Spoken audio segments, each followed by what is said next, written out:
2 Chronicles 18, New Living Translation. Jehoshaphat enjoyed great riches and high esteem, and he made an alliance with Ahab of Israel by having his son marry Ahab's daughter. A few years later he went to Samaria to visit Ahab, who prepared a great banquet for him and his officials. They butchered great numbers of sheep, goats, and cattle for the feast. Then Ahab enticed Jehoshaphat to join forces with him to recover Ramoth-Gilead. "Will you go with me to Ramoth-Gilead?" King Ahab of Israel asked King Jehoshaphat of Judah. Jehoshaphat replied, "Why, of course. You and I are as one, and my troops are your troops. We will certainly join you in battle." Then Jehoshaphat added, "But first let's find out what the Lord says." So the king of Israel summoned the prophets, 400 of them, and asked them, "Should we go to war against Ramoth-Gilead, or should I hold back?" They all replied, "Yes, go right ahead. God will give the king victory." But Jehoshaphat asked, "Is there not also a prophet of the Lord here? We should ask him the same question." The king of Israel replied to Jehoshaphat, "There is one more man who could consult the Lord for us, but I hate him. He never prophesies anything but trouble for me. His name is Micaiah, son of Imlah." Jehoshaphat replied, "That's not the way a king should talk. Let's hear what he has to say." So the king of Israel called one of his officials and said, "Quick, bring Micaiah, son of Imlah." King Ahab of Israel and King Jehoshaphat of Judah, dressed in their royal robes, were sitting on thrones at the threshing floor near the gate of Samaria. All of Ahab's prophets were prophesying there in front of them. One of them, Zedekiah son of Chenaanah, made some iron horns, and proclaimed, "This is what the Lord says, with these horns you will gore the Arameans to death." All the other prophets agreed. "Yes," they said, "go up to Ramoth-Gilead and be victorious, for the Lord will give the king victory." Meanwhile the messenger who went to get Micaiah said to him, "Look, all the prophets are promising victory for the king. Be sure that you agree with them and promise success." But Micaiah replied, "As surely as the Lord lives, I will say only what my God says." When Micaiah arrived before the king, Ahab asked him, "Micaiah, should we go to war against Ramoth-Gilead, or should I hold back?" Micaiah replied sarcastically, "Yes, go up and be victorious, for you will have victory over them."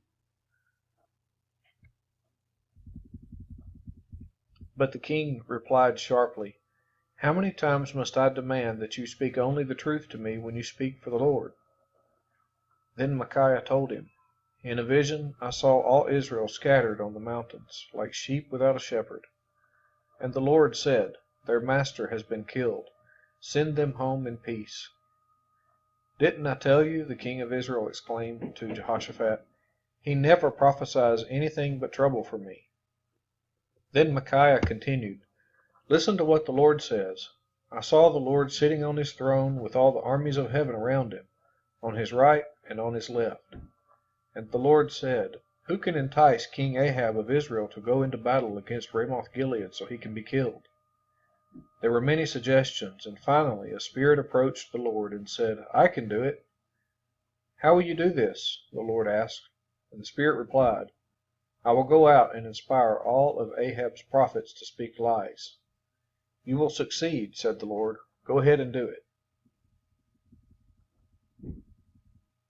So you see, the Lord has put a lying spirit in the mouths of your prophets, for the Lord has pronounced your doom.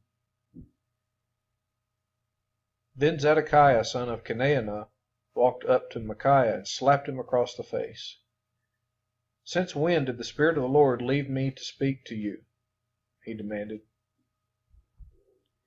And Micaiah replied, "You will find out soon enough when you are trying to hide in some secret room." "Arrest him," the king of Israel ordered. "Take him back to Amon, the governor of the city, and to my son Joash. Give them this order from the king: put this man in prison and feed him nothing but bread and water until I return safely from the battle." But Micaiah replied, "If you return safely, it will mean that the Lord has not spoken through me." Then he added to those standing around, Everyone mark my words." So King Ahab of Israel and King Jehoshaphat of Judah led their armies against Ramoth Gilead. The king of Israel said to Jehoshaphat, "As we go into battle, I will disguise myself so no one will recognize me, but you wear your royal robes." So the king of Israel disguised himself, and they went into battle. Meanwhile, the king of Aram had issued these orders to his chariot commanders: "Attack only the king of Israel. Don't bother with anyone else." So when the Aramean chariot commanders saw Jehoshaphat in his royal robes, they went after him. "There is the king of Israel," they shouted. But Jehoshaphat called out, and the Lord saved him.